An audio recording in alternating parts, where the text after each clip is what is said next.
Wallace. And I have Don Holly here with me. Three phases, dressage, cross-country, show jump. And you're out on course and something's going wrong or going right. You know how to react to what they're doing.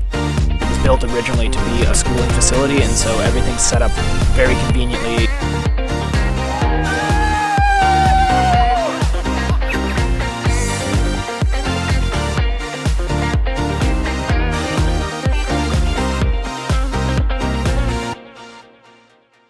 Welcome to the Jon and Rick Show, the voice of the eventing radio show, brought to you as always by Horse Trailer Pros. Really excited to be here. Excited that we're brought to you by Horse Trailer Pros. If you ever have any issues with your trailers, need some maintenance done, those are the guys to give a call to. Hey, they can also clean a mean house, the other little company they have. That's right, Tidy Home Pros. You got it. Well, I'm glad to be here. Another week in quarantine. I know we're all making it. Look, I talk to you more than anybody in the whole entire world now. Yeah, no, absolutely. Every morning, it's our morning ritual. I give you a call, see what's going on, check it out. Yeah. So things are going good for you? Yeah, things are great. Just excited, I guess, pleased to be on my farm and dealing with my horses and kind of realizing how lucky we are. Right. And I know me and you have been working with Joel, EQTV, and also our partner in the Jon and Rick Show to kind of mesh our new format together with the Skyping and everything that we do to put it all together. And what a producer he is. We are so proud to have him on board. Yeah, no, it's really exciting to have him. And I was kind of laughing because when we started this adventure, it has completely morphed and changed. And then we finally thought we had it all finely tuned in our studio and everything was ready to go and we'd have some consistency. And then we got hit with this virus. And I don't think we've done more than 2 shows in one format. I think you might be right. We're just going to be called the Moving Show. Yeah. But that's all right. We're excited to be here and super excited we have Joel to keep organizing all of this for us. So thank you very much for that. What's in the news now? What are we doing? What's coming up on episode 6? Well, episode 6 is going to be a great one. We've got Lesley and Lesley Law coming on. The Laws. Yeah. And then we also have Buck Davidson. I got to sneak over to Buck's place and take a little tour around before the stay-at-home order came in. So we're going to show that. And then I also am excited because in the last segment, we've got David O'Connor on. All right. David O'Connor. And David, just today I got my Chronicle. And, you know, it was supposed to be the Chronicle week for the preview for Kentucky. We're all sad that Kentucky's not happening, but they brought back historical things that happened at Kentucky and great horses. And he's on the cover with Custom Made. It's a great article. And the whole Chronicle is pretty cool to look at because it brings back a lot of memories for a lot of things. Yeah. No, so we're excited. We get to talk to David about that here shortly. So, that'll come up as well. Stay with David because we test him on the FEI thing. Yeah, exactly. We're going to ask David all about what this whole FEI online schooling thing is all about that everybody's pretty wound up about right now. But before we do that, I actually got to sneak over, Rick, and talk to my friend Peter Gray, our friend Peter Gray, and he gave us a little insight as to what he's been doing. So let's take a quick peek at that. Great. Was Paul there? Paul was there. I didn't get to actually see Paul too closely. We were trying to listen to the social distancing thing. Excuse me. So I waved to Paul. Did he hold a sign up like this and say, "This is my word of the week"? Or word of the day. Yeah, I always check on Facebook for the word of the day. So I had gotten the word of the day, and I do every day. Make sure you check out Paul's Facebook and get your word of the day. I think the word of the day when you were over there was stellar. Stellar. And it was stellar. So let's go check it out. Okay, let's go. I'm here with Peter Gray, 5-star eventing judge here at his farm in Florida, and just wanted to catch up with you, Peter. Thanks for letting me come out. Wanted to talk to you a little bit first about your own horses. I know you've got a really nice dressage horse, and you were down in Wellington for the winter. Obviously, everybody's dealing with this virus and the quarantine differently. How has it affected you and your own personal competition horses? Well, yes, I did have my FEI horse in Wellington, and also a young 6-year-old was down there too. The competition season obviously came to a grinding halt, so I brought them home. And actually, really enjoying the training every day without the pressure of going to a competition. And actually, John, I've seen this in a couple of students of mine. They seem to be really taking in the training better without the pressure of an upcoming competition. So that's been kind of interesting to observe. But my own horses are here. I'm carrying on with the training and just working on some small details that needed working on and having a good time. Yeah, I have to say I've noticed it myself when I'm not stressed about having to have the perfect half pass or flying change, and I can work on the quality of the paces. They do go a bit better, don't they? Well, they do, and I think there's time that, okay, today we're just going to work on these two topics and not sort of run through the whole gamut of exercises and try to do everything in one day. So I think it's a good time to reflect on your horses and where you're at and where your weaknesses in training are. Right. No, that's great advice. Now, obviously, like I said in the beginning, you're a pretty well sought after judge, and I know that you've probably had some competitions to go judge planned that haven't happened yet. So how has that affected you with your profession and trying to be a top international judge? Well, like everyone, everything's come to a grinding stop for the next 3 months. I had a particularly busy schedule of competitions to judge, which, John, I absolutely love. People say to me, do you love judging? And I said, yeah, it's absolutely amazing. And they look at me like I have two heads. But yeah, something I really enjoy, and I'm very passionate about it, and I want to improve and be one of the really good ones, which takes a lot of work. Actually, as a side note, one of the things that I have been doing in the time off is, would you believe we have to do exams as judges? Now they have a competency test for FEI judges. Wow. By the way, I dropped out of university years ago because I hated exams, and here I am, still doing exams. So, yep, I did my FEI one. USEF also has exams that we have to do, so I've been catching up on them. And one of my favorite pastimes is to do YouTube educational videos, whether it's jumping or dressage or how to train certain things in gymnastics or PFs or flying changes. It's something I love, and I'm finding myself with time to really explore those areas of furthering education. So looking for videos like that, or do you post videos yourself? No, I don't post. Maybe that's something you can do for me in the future, but I go on YouTube and just search them. Cool. Search different topics and try to educate myself further. But yeah, going back to the schedule, no teaching, no clinics. We're taking this health crisis very seriously. We're very isolated at our farm.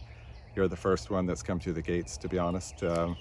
We're being vigilant about this. We've got to somehow stop the curve, flatten the curve. So we're doing our part and hopefully staying safe. Yeah, no, I know we all appreciate that. Everybody's trying to be safe, and I do appreciate you letting me come out here. We've obviously kept our preferred 6 foot distance or recommended 6 foot distance from each other. And I appreciate you letting me come out here and interview you about all this. I know everybody's interested in sort of how this is affecting the sport. Everybody seems to have a different idea of when we're going to get back, and I think really the answer is we don't know, do we? We just don't know, and we just have to be mindful in the meantime and be safe. All right. Well, Peter, thanks for letting me come out, and we'll talk soon. Thanks for joining us. All right. So that was exciting to get to go out there. It was fun to kind of sneak over and see Peter, and glad we got that. Cool. Yeah, glad we got that done before we weren't allowed to anymore. And what was kind of funny, I thought, was that Peter at the end there was talking about how he didn't actually do any of the YouTube videos himself. He liked to go on and check them out, but he didn't produce any. And since then, he's gone ahead and started producing them. So I don't know if you got to see it or not, Rick, but if you video your test, you can send it into Peter and he'll judge it for you and send it back to you. And I did it. It was super helpful. Well, good. Are you going to post that? I did actually. Did it's you? on Facebook. You talk to me every day, but you don't obviously check my Facebook, which is pretty hurtful, to be honest. Sorry about that. I'll start looking. Yeah, start looking. Thank you. But yeah, no, I did. So I took a video of me riding the advanced A test on Douchey Terma and sent that into Peter, and he judged it. And, getting to watch the test from the angle that the judge sees while listening to them score it and give you comments was incredibly helpful. And so, I sent him an advanced test and I sent him a training level test, and he did them both really well and judged them both with as much effort. And I think for anybody who's sort of sitting at home getting a little bit stir crazy, wondering what they can do that's fun, that that might be something that you can do. And it's not expensive. I think it's like $30 and you send him in and he'll judge it for you. Wow. I'm going to have to do something like that. I would have to come up with a dressage ring, but we can do that. Yeah, you just set out some show jump poles. Yeah, we've got all that. I just don't have the letters. But Right. Well, whatever. He'll go a little late at A. Right. Exactly. I think Peter will be fine with it. What's going on with frangible pins? I think a lot of exciting stuff's happening. Yeah. So we're actually, I'm really excited to be able to tell everybody about this. We got a matching grant, and we just made the announcement last week with the Manton Foundation, which is an incredibly generous foundation who want to do or told us they were going to, and they did come up with matching funds up to the $500,000 goal that we set. Wow, that is incredible. Yeah. So with the GoFundMe effort that we've already done and the money that has been donated directly to the USEA Foundation for safety for the Frangible Fence Fund, we had, I think, just a little over $100,000, like $103,000 or $106,000. And the Manton Foundation is doing matching funds along the way, sort of benchmarks. And so the first goal was $100,000. So the day that they made this announcement, or that the USEA and the Manton Foundation made the announcement, the Manton Foundation wrote a check for $100,000 and sent it to the USEA Foundation. So we now have $200,000, a little over, sitting in the USEA Foundation. That is amazing. And I know, February 29th is when we lost Kate Morrell and Carrie On at Rocking Horse. And I know a lot of effort was being made with frangible pins before, but this, really has brought more light to it as well. And I know we're coming up on our 2-month anniversary of that tragic accident. And I just hope that we can carry on this momentum for the frangible pins, using her horse's name as a really phrase for what's happening. Yeah, absolutely. You kind of brought that up. I think it was on the last show, actually, kind of popped out, and we thought that's a really good one. So yeah, for sure. We all need to carry on with the fundraising and keep it going. It's exciting because now we've got to raise another $50,000. That's our first goal, or our next goal, I guess, is get another $50,000 so that we can get that next $50,000 from the Manton Foundation. And I think one thing that's really important for everybody to know is that money isn't just sitting in the foundation collecting dust. There's already been meetings. There is a formula that is going to be released this week that will give events a way that they can apply for this money. So each event is going to be able to go up from the preliminary level and up, is going to be able to apply to the USEA Foundation to get a frangible kit and a grant to be able to build these jumps. So the goal is that when we have our first horse leave the start box after this coronavirus pandemic, we want these fences to be on courses. And how many that's going to be, I don't know, because we don't know when we're going to be back on course. But that money is not going to sit there and wait to see how it's going to get sent out. It's going out as quickly as we can, and those fences are going to get built. And the goal is that when the first horse leaves the start box, we want those fences to be already built and be started to be out on the course to make things safer for everybody. Well, I think that's a great goal, and we're going to have the laws on next to talk about some more things on this, because Mrs. Lesley Law is running the committee. Yeah. So Lesley, she is on my cross-country safety subcommittee with the USCA. And one of the things we did is we went and put a couple working groups together. So actually Lesley led one of those working groups and Sarah Broussard led the other. And they did some really hard work behind the scenes to come up with some ideas as to how we can improve safety, because it's not just a one answer fix, right? It is so many little pieces that need to be done to improve safety in the sport. And the frangible fence fundraiser and frangible fences on courses is just one piece of it. There's some other stuff that needs to happen as well. And so Lesley's done a lot of work on that, and I'm going to kind of leave it to her to tell us what she's done. But it came through our committee. We approved it. It's been sent on to USEA for them to look at it. And I think I'm really excited about what's been going on. So let's take a break. And Okay. when we come back, we'll have Lesley and Lesley on, and we will talk to them about a bunch of stuff. We'll talk about their horses, what they've been doing. We're going to talk about safety and get their thoughts on what they've been doing to keep busy during Corona time. I think I'm pretty sure they've been doing a lot of Mario Kart, actually. I've been seeing that. Let's ask some questions about that when we get them on. All right, let's do it. We'll be right back. Sweet Dixie South is an equestrian facility built for the lifestyle of eventers of all levels. Whether you are coming to Ocala for the entire season, a week, a month, or a year, this beautiful 160-acre farm is the place to settle in and enjoy your time with horses.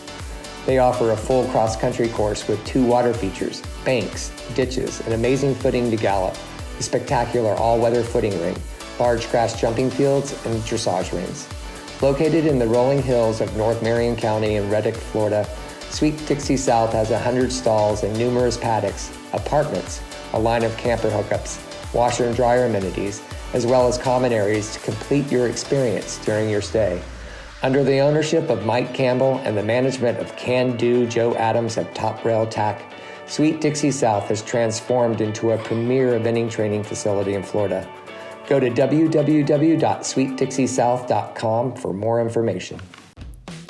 The equestrian life has big highs, heartbreaking lows, and so many moments of self-doubt. From CCI 5-star to starter, every rider needs a support system and a cheering section. A care package filled with equestrian goodies can be the perfect way to celebrate, congratulate, or commiserate. Let Present Pony do the work so you don't have to miss an opportunity to express your love and support.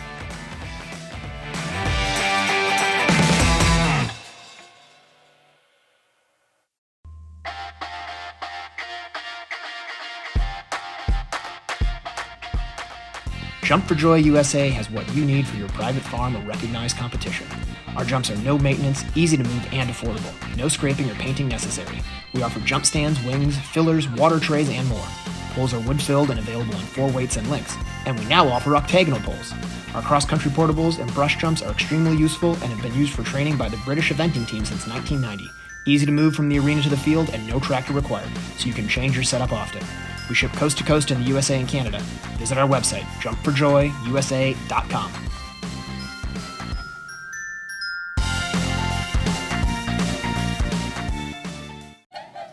Zachary Brandt Eventing is located in Northwest Ocala and currently has openings for horses in training and for sale.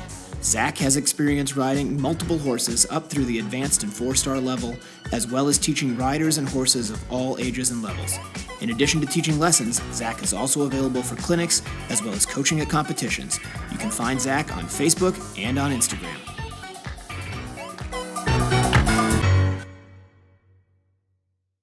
Welcome to the Jon and Rick Show, the voice of the vending radio show, and presented to us by Horse Trailer Post. And we have the Laws cubed, squared. Squared. Cubed would be 3.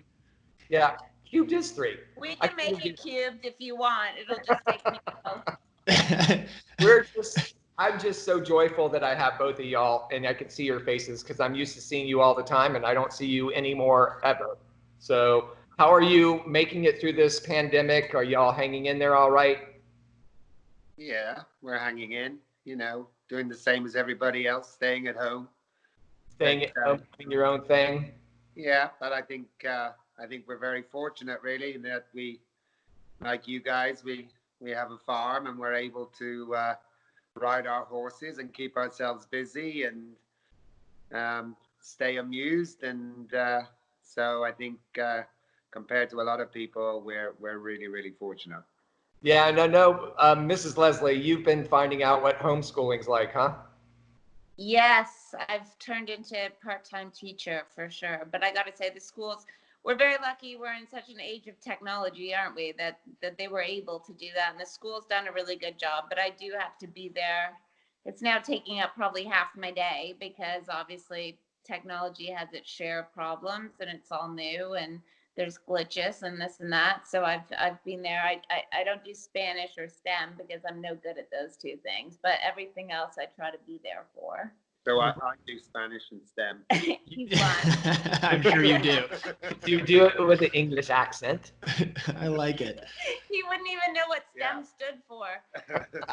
I'm not sure. Is that like stem of a plant, right? Yeah, Well, something. But I know what Spanish stands for. Yeah, So, yeah. He calls it Mexican. Well, I mean, to be fair, that's what they speak, so it's good. As long as you can go down and be able to order lunch, that's probably all that really matters. yeah. Right, right. Now Hey. that's cool.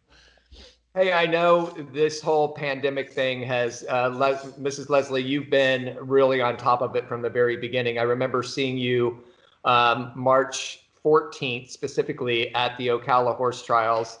And, you know, we were all getting geared up for what we knew was coming, but you were like way ahead of the curve, if we're going to use that word that we all use now. So how are you dealing with that? I know you were a bit frustrated, as was I, for a lot of people not taking it seriously and just not really listening to what should be done. And I think a lot of us are doing it, but there's still those that are the rogue people. But you know, what was your insight into that? How did you have that intuition?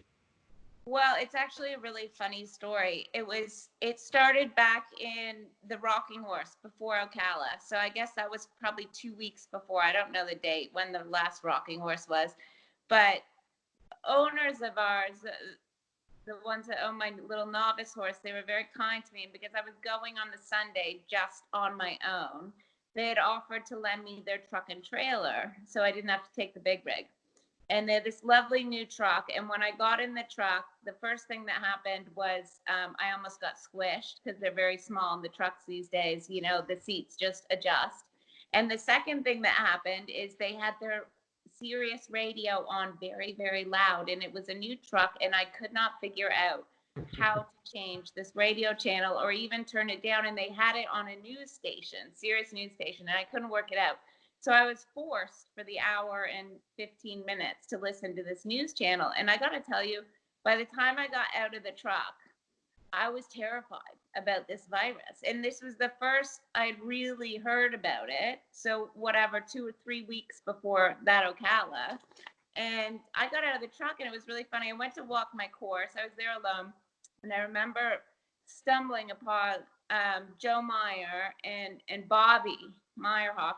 And I said, guys, we're going to be wearing masks soon to the grocery stores, you know. And they said, really, do you think so? And I said, well, I don't know, but I've listened to this news station for an hour and 15 minutes. And I said, this is big deal. This is a big deal and it's coming. And that's kind of when it really hit me. I would have never known if I hadn't been locked in a truck that I couldn't change the channel.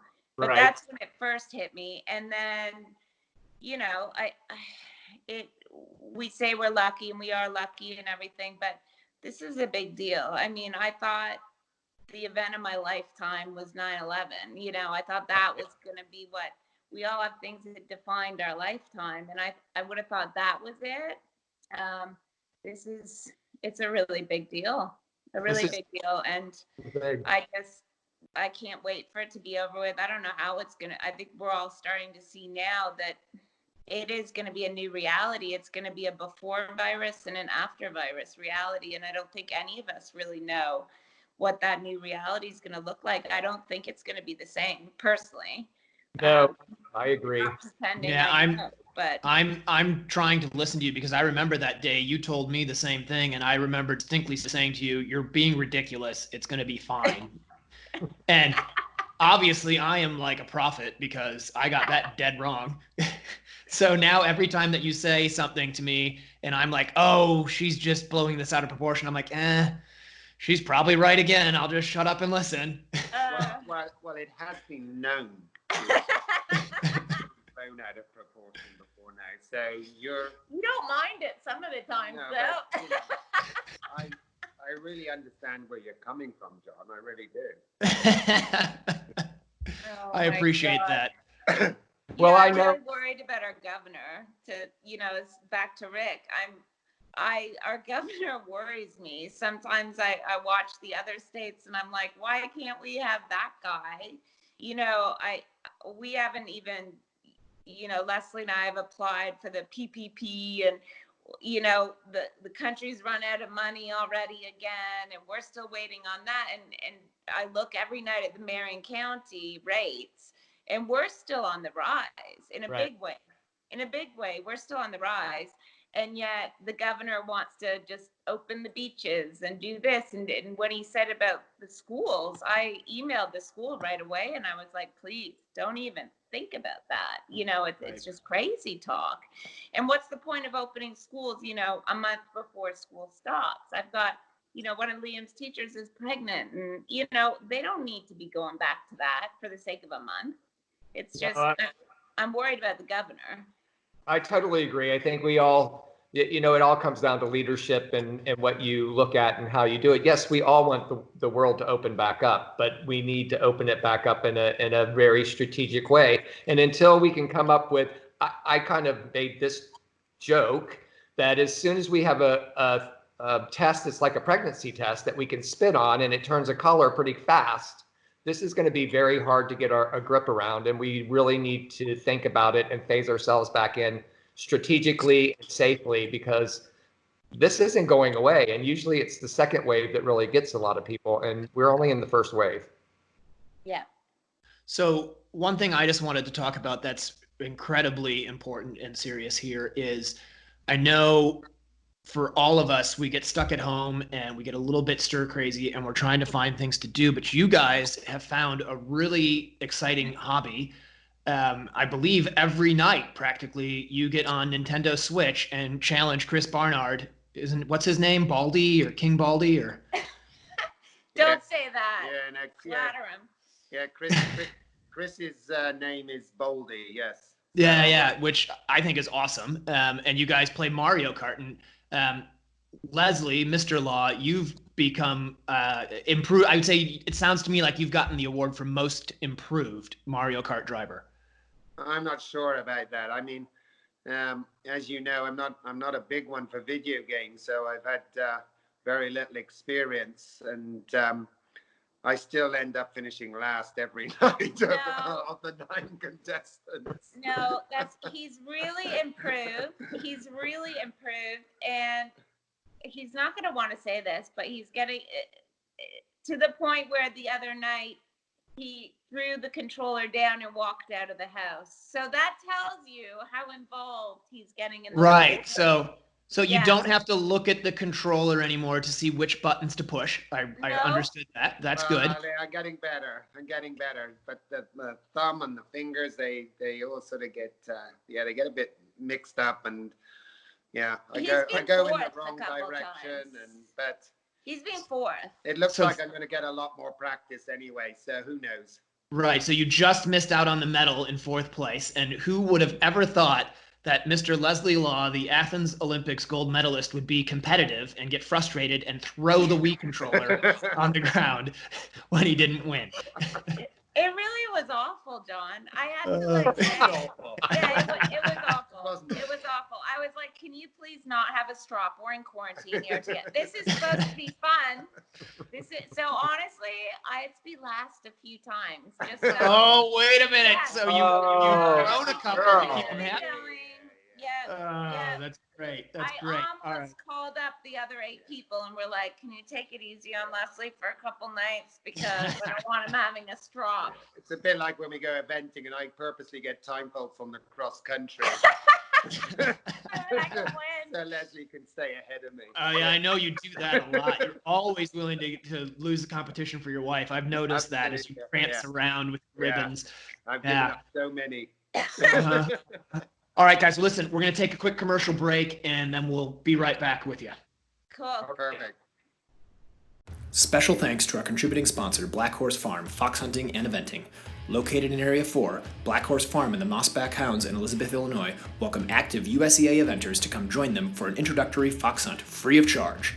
Ride with Master of the Hounds, Tony Leahy, and the Mossback Hounds over some of the finest hunt territory in the entire country. For further details, visit Black Horse Farm on Facebook to arrange for a ride sponsor.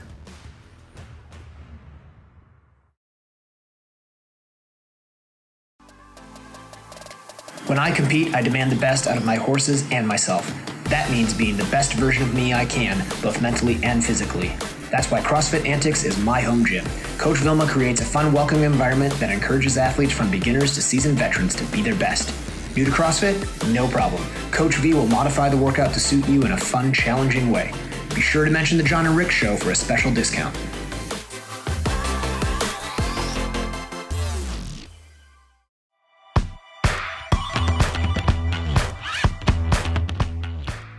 ERA of North America is the voice of the rider, to assimilate and leverage the collective voice of North American riders, equine professionals, and owners.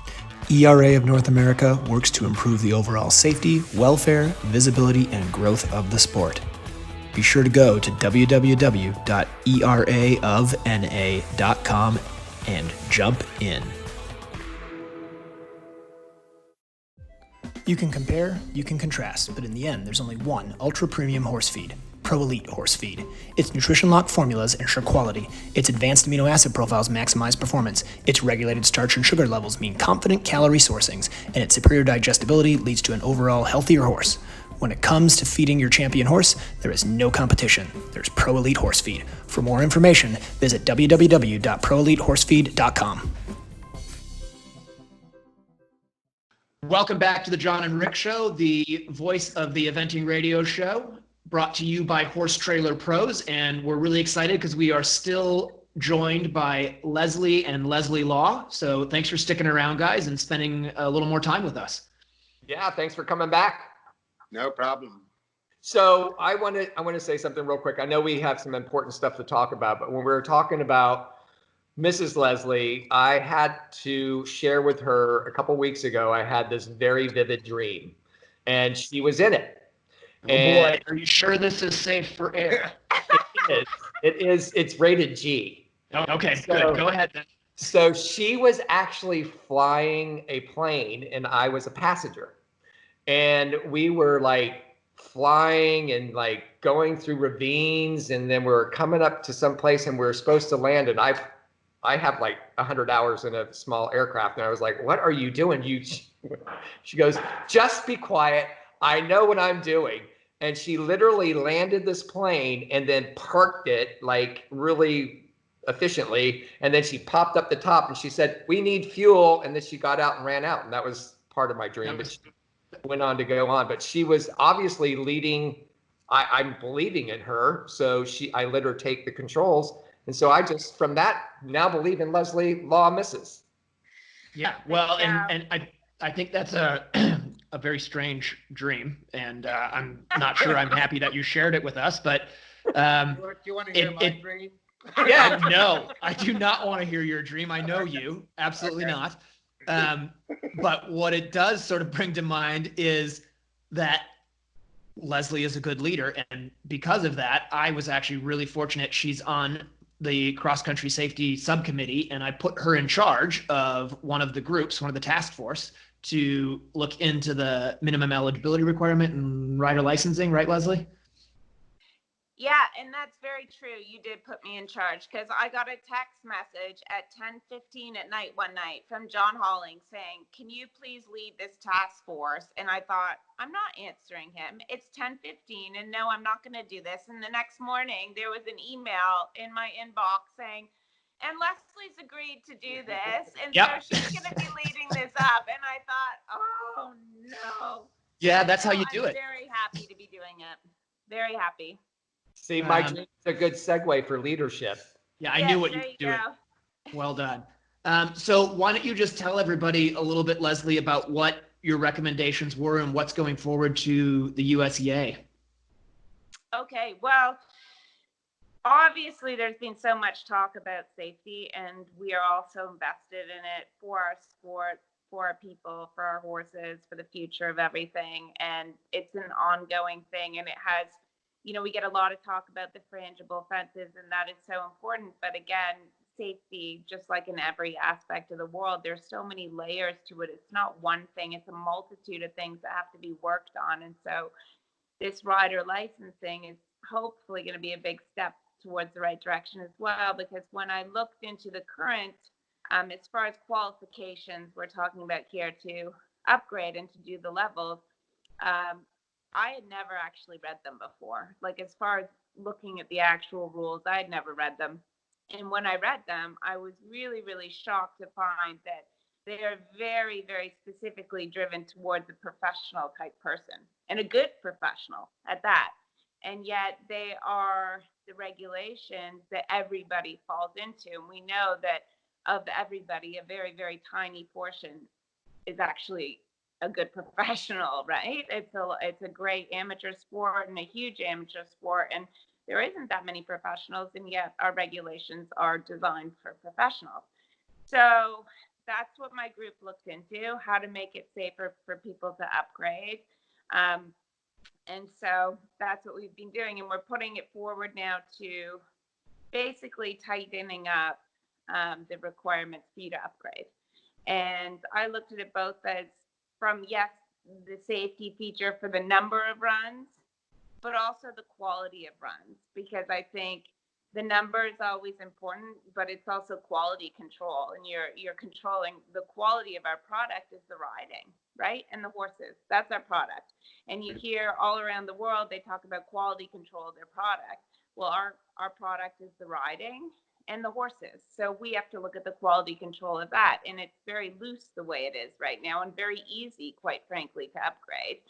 And so that's what we're looking into now. And to do that, we looked at a good range of successful horses and riders to study what they were doing. And most of them were doing a lot more than what our current regulations dictate. So we kind of went through there, and it's being passed on now to the larger safety.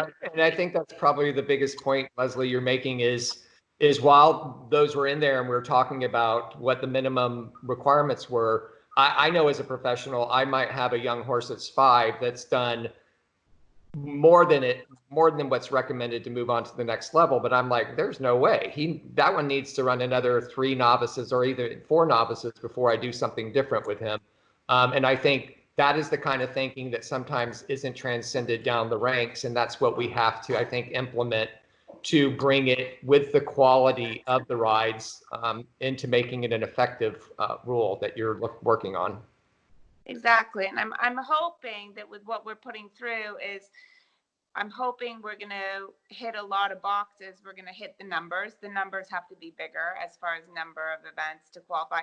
We're going to hit the quality. The quality is always common sense, better quality, better result, safer result. And 3, like you said, the education. There's, you know what your horse needs to run, but there's a lot of people that are looking to the rules for education. They think if that's the rule, then that's what you need, and it makes perfect sense, right? And so a little bit is educating people too, that, you need to do better, you need to do more. And if you don't know, hopefully this will help them a bit.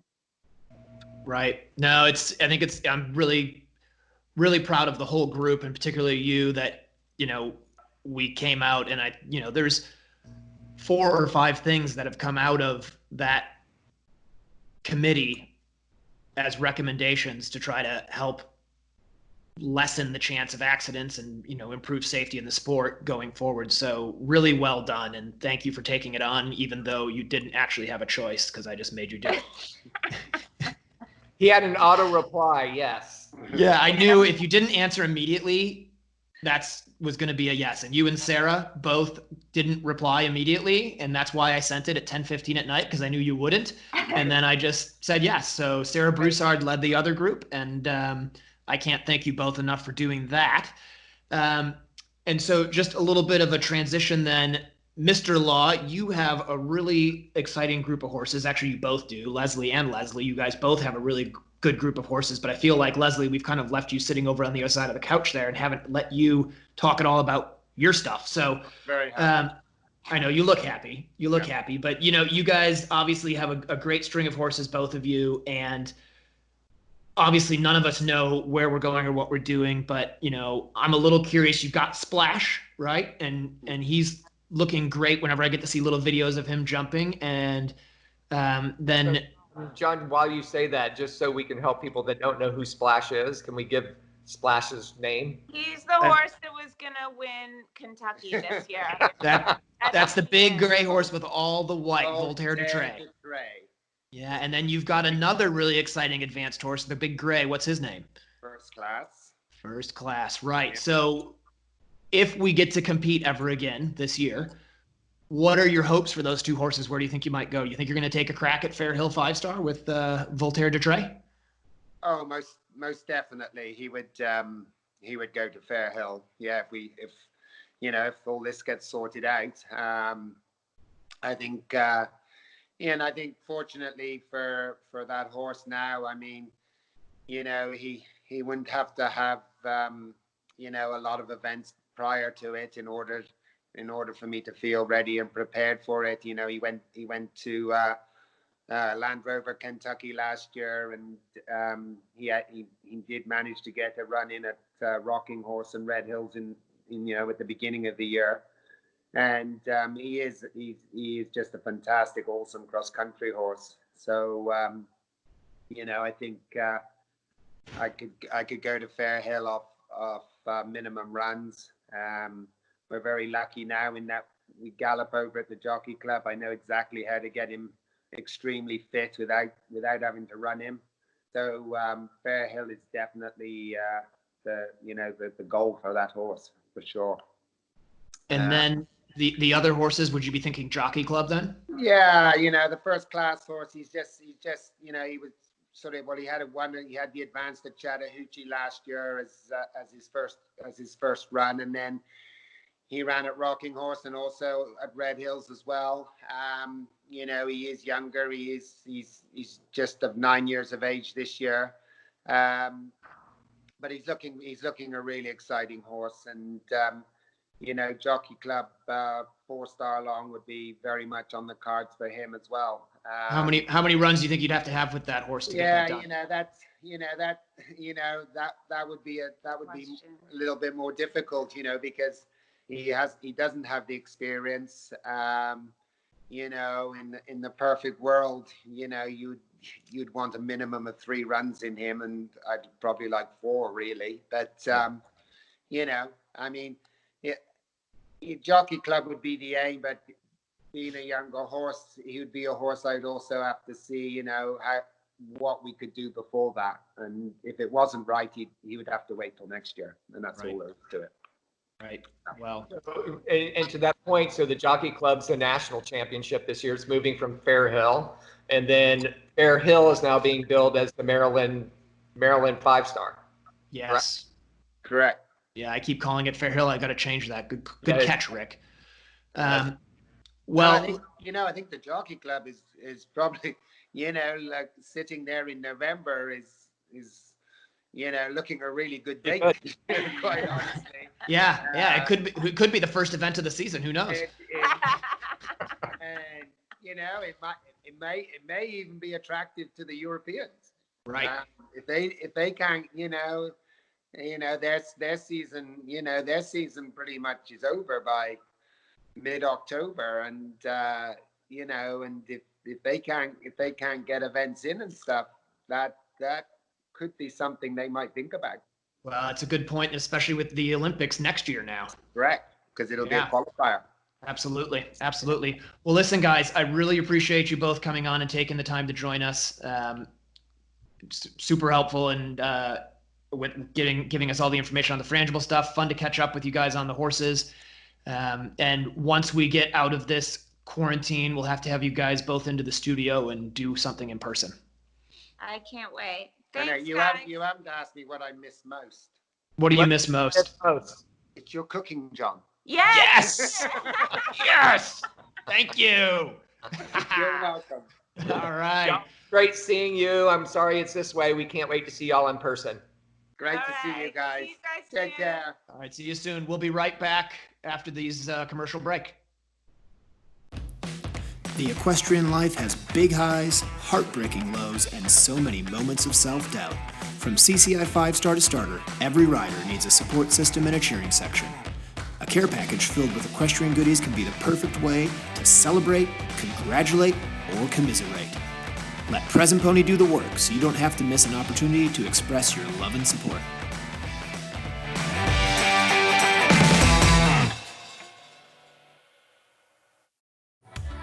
Summit Joint Performance, the injectable joint supplement used by numerous international and Olympic riders, invites you to experience the winning Summit difference.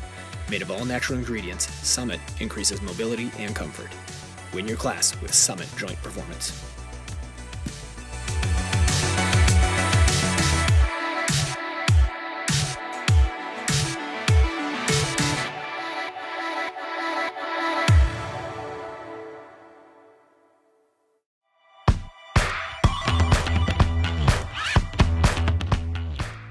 ERA of North America is the voice of the rider, to assimilate and leverage the collective voice of North American riders, equine professionals, and owners. ERA of North America works to improve the overall safety, welfare, visibility, and growth of the sport.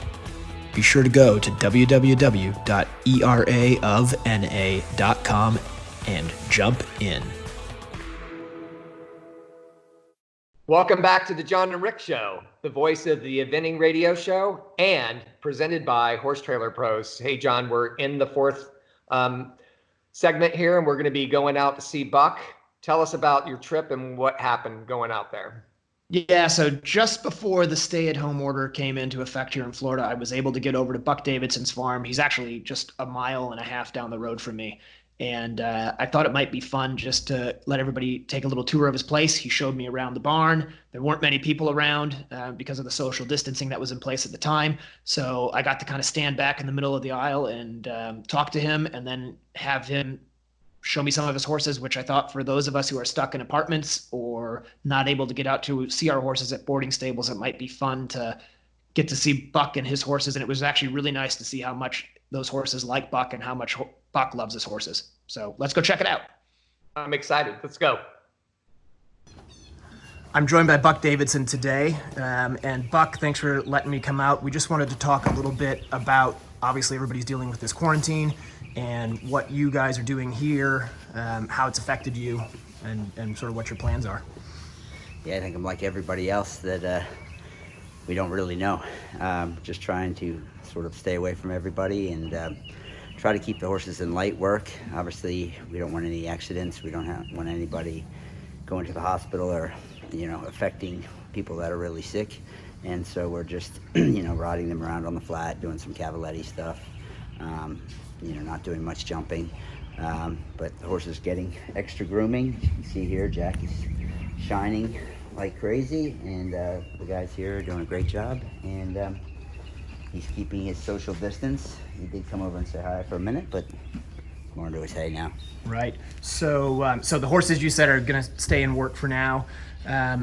Do you have a thought as to what's going to happen the rest of the season? I know obviously nobody knows, but you have any gut instincts on anything?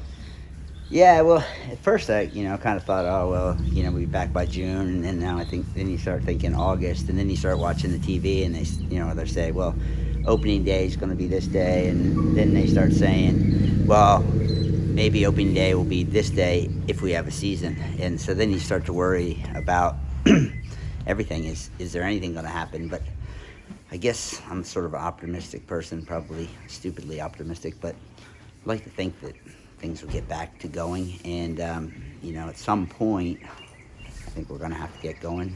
Life has to keep going on and move forward, and hopefully they'll find a cure for this thing, or at least slow it down. And but right now we've all got to do our part and stay far away from each other. And the best place to be for us is at the barn. We're so lucky here in Florida. We have lots of land, and so we can keep going quietly. And so, like you said, you're in Florida right now. Do you plan to stay here for a while? Are you still thinking of going north, or is that all really up in the air? Yeah, I think it's all up in the air. Like my, when I go up to Pennsylvania, I'm at my dad's, and obviously we have our group here, and we sat down and talked about it, all of us together, to stay in our group. We don't go out and intermingle with other people, and so I think we'd rather keep that group as small as we can. We're not having shipping lessons. I'm not doing anything. We're spending a lot of time practicing Aubrey swimming in the pool, and so I pretty much go from my house to the barn and back to the house again. So I guess things are up in the air, but as of now we're going to stay here in Florida for a bit. And your dad's up north? Dad's up north, yep, and I call and check on mom and dad every day, and They're both good and healthy and staying away from people. Thank God, knock on wood, they're in good shape. They're, doing what they're supposed to do, which is a rare thing for either one of them. But the dad says he goes from the house to the barn and back down to the house, and mom just kind of is fixing up her house and messing around there. So yeah, everybody's trying to do their part, and I think if everybody can do their part, hopefully we can get ahead of this thing and move forward.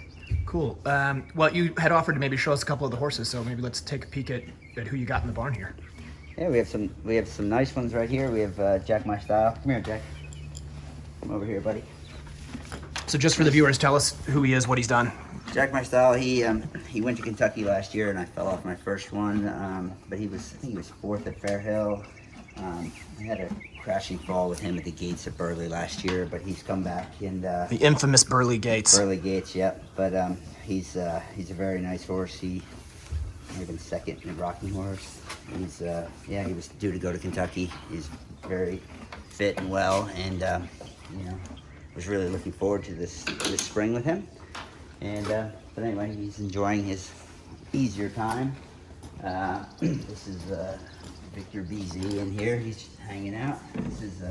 This is the horse I was really had all the hopes and dreams for this spring. He has been going fantastic. He's won everything.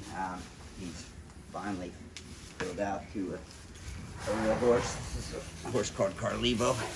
Oh yeah, Carlevo. Didn't you see the one you had at Buccalo when I went over there? Yeah. He was only 8 then, and he's he's really come into himself. He went very well at Blenheim last year. He's very good in all 3 phases now, and I would have been very, very disappointed to not have a top 5, top 3 finish in Kentucky this spring. Yeah, it's a nice horse. I've always loved this one. And he's definitely, he relaxes quite easily. Him and Jack, they're happy enough to just chill out. They're pretty low stress horses. Yeah, it looks pretty chill. Pretty chill. Here's Copper Beach here. I think he's banging his head against the wall thinking, what are we doing? And he's been going quite well. On his last outing at Ocala, I thought that this might happen. Things get shut down. I was hoping maybe Kentucky would happen, so I threw him in the intermediate to see if I could get him to run. And he went very well there. He was also feeling like he was really good for Kentucky this spring, but he's not. He's here. He's here. But thankfully all healthy. We'd like to talk to you on the camera there, Sean. You're supposed to keep social distance, buddy. Yeah, exactly. That, Sean? Yeah, he's been keeping plenty of social distance. I guess he's pretty. It's a shame your horses don't like people and aren't friendly. Yeah, I know. It's anyway. He's good. This horse is a really nice young horse called Errol Gobi, and he had a little wind out this winter, but he's been going fantastic. So you said he had a wind operation? Yep, he had a Llewellyn procedure about a month ago. Did you ever meet Dr. Llewellyn? I did. Yeah, me too. Went to Canada and helped him. Sat on the horse. He's a cool guy. Do it, and there's Gobi's little wind op right there. On your thing there, ready, Gobi? That's right. Yep. All right. Got that. Pretty cool. So that all went well, and he's in good shape. Yep, he's in great shape. He's just looking for something to do. It's that's the one sort of, I guess, silver lining in this is the horses that needed a little bit of time. Suddenly it's like, whatever. You can have all the time you need. Exactly. And this is a nice young horse that I actually bought that hopefully going to get some people in on. His name is Cam. Apparently that might touch his head. He hasn't been here long enough. He hasn't been here long enough, but is a thoroughbred horse that I got through Jill Hennenberg, and I think he's just going to be a superstar. He's done a few preliminaries with me now, and very excited. Nice about type. him. Yeah.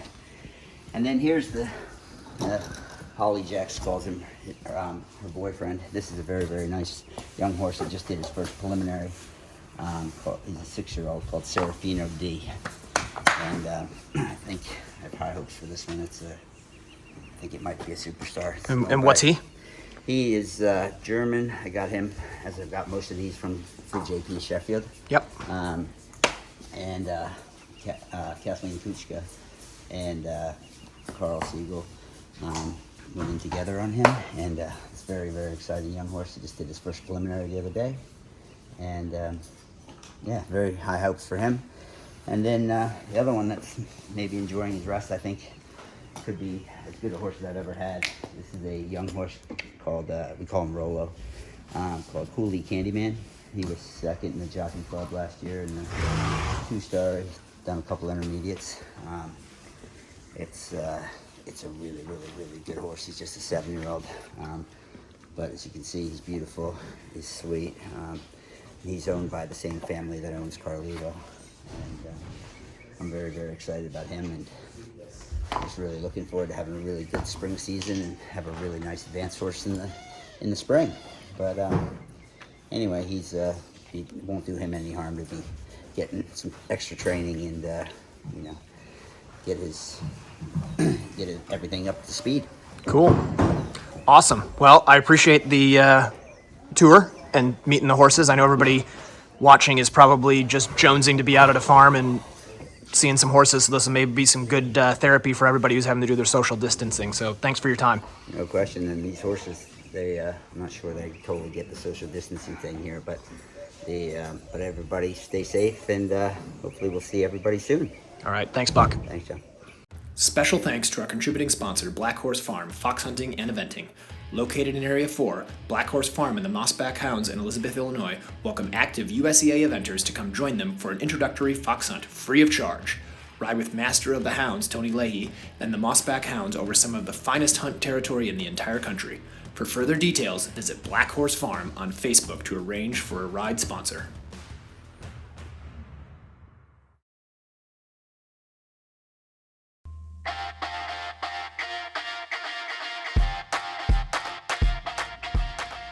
Jump for Joy USA has what you need for your private farm or recognized competition.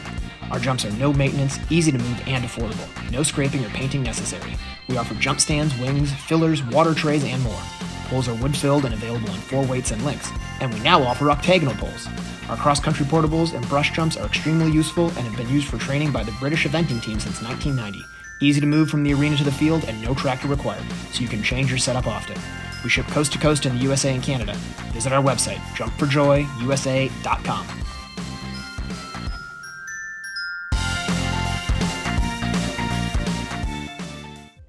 You can compare, you can contrast, but in the end, there's only one ultra-premium horse feed, Pro Elite Horse Feed.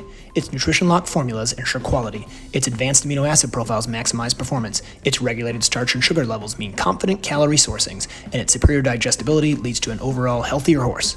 When it comes to feeding your champion horse, there is no competition. There's Pro Elite Horse Feed. For more information, visit www.proelitehorsefeed.com.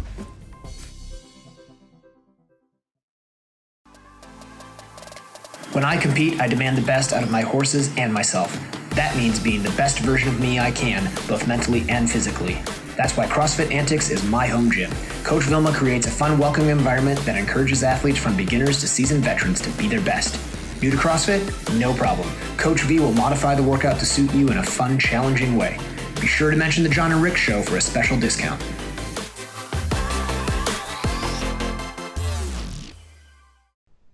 Welcome back to the Jon and Rick Show, the voice of the eventing radio show, brought to you as always by Horse Trailer Pros. And we are really excited because we have Olympic gold medalist and general hero to eventers everywhere, David O'Connor. David, thanks for joining us.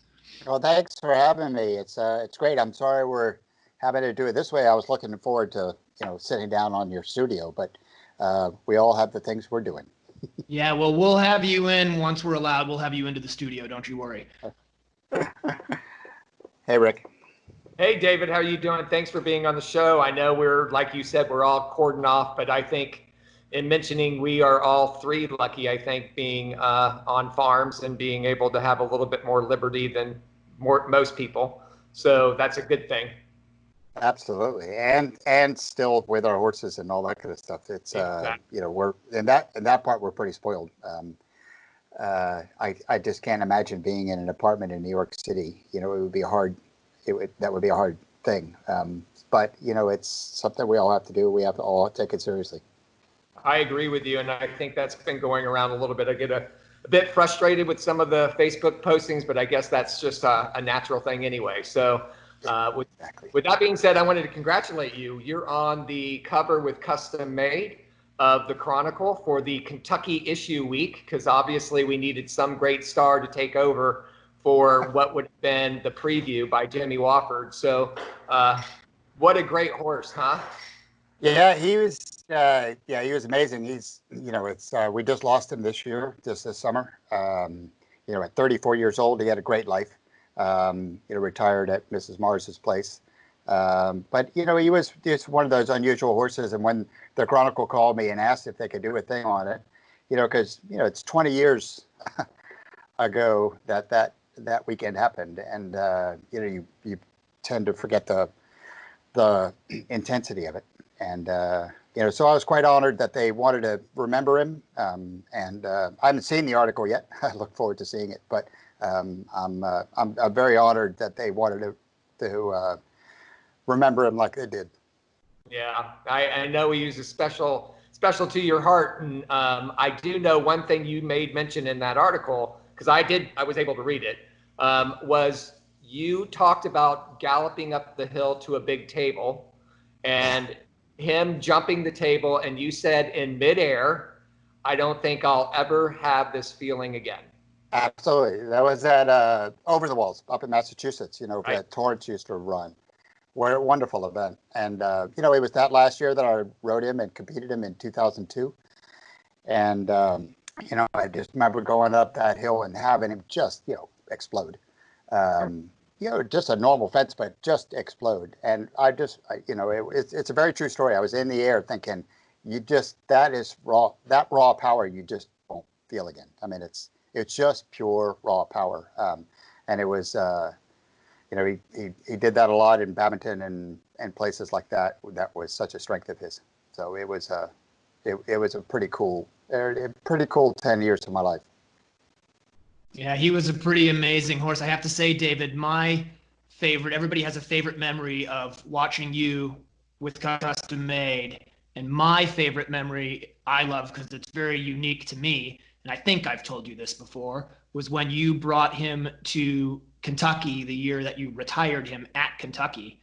And Yeah. I was fortunate enough to be stabled right next to him. And he had his head sticking out the door, and I didn't know him at all other than watching him on TV and seeing him at the events occasionally when I was really lucky. So I walked up as I was walking to my stall to give him a pet, and he reached out and bit me as hard as he could, right in the arm. And that's exactly what you did when I told you. You laughed just like you are right now, and you told me that he was allowed to bite me. He was allowed. Yeah, he was his space. He had his people, and we've had some great people that I got to partner with. Colleen Roberts and or then Hayduck, now Roberts, and Sam Burton, and so he had his people, but if you were one of his people at his stall, then it wasn't going to be, you had to be introduced. Yeah, apparently I was not one of his people, but that was all right. I got bit by Custom Made. That's pretty cool. I'll take it. He was fun that weekend, and fun enough, later on, he was very, very gentle with children, he would never, when we were with him. And the other thing, he was a fantastic horse he was actually our best horse to put somebody that was a beginner with somebody that didn't know how to ride. They were like, "Oh, it's custom made," and you were like, "Oh, we have him ride it," and even people that had just started, they couldn't get him to canter, you couldn't get him to trot. He would just walk. He'd go slower. He had slow and stop. He was pretty well trained. And of course, I just would bust out laughing my head off. And because you could hop on him and go like Passage or whatever, fly J's, and then put the other person back on, and he wouldn't trot. And it was, I just thought it was the funniest thing. He was a wonderful horse that way. Very, very smart. Very, very, very smart horse. Yeah, that's cool. He was something special. Yeah.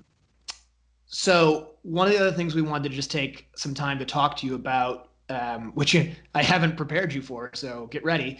Yes.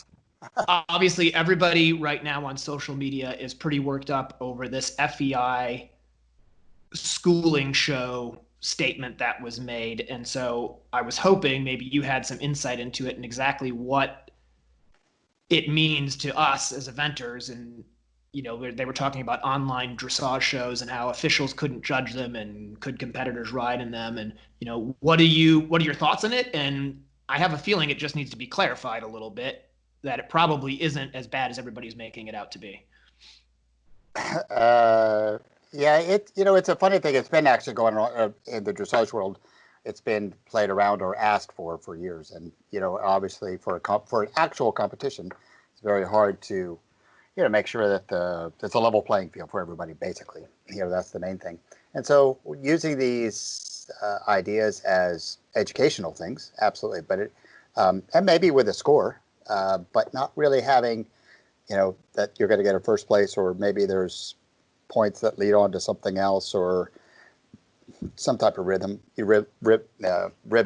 So I think realistically, what you're talking about, it's a great educational tool, and putting it into fun ways to be an educational tool is fantastic. But to turn it into an actual competition that actually means something, I think that it's going to be very hard to make sure that the playing field is level for everybody, and that is the great concern. So, to use this as an educational tool, have top judges judge it, and you get a score, but then there's your score. I think that's a great thing. Or a fundraising thing where I think the one that's out there, the virtual one, is going to be a fundraising thing that actually the winner is going to be who raises the most money, not the person who actually scores the best on the dressage test. So these are the type of things that it's very good for. But for an actual competition, it's quite difficult when you get into looking at it from a level playing field side of the equation. So, David, my question is, I think I hear all that. I think what's happened in social media is they're spinning off what FEI put up as unrecognized or unsanctioned shows, meaning even like our schooling shows, the people are interpreting the rule being that we can't even show in schooling shows that aren't under FEI rule, that we would be violating that rule that they have posted up there about unsanctioned and unmanaged schooling shows. Yeah, and that's not the intent or the desire from anybody's point of view. There's a relationship with all the national federations around the world that their national shows and things like that are fine.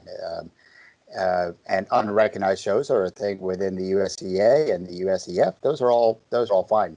But when if you're talking about prize money, if you're talking about multiple people from different countries, I think it's 4, if I remember.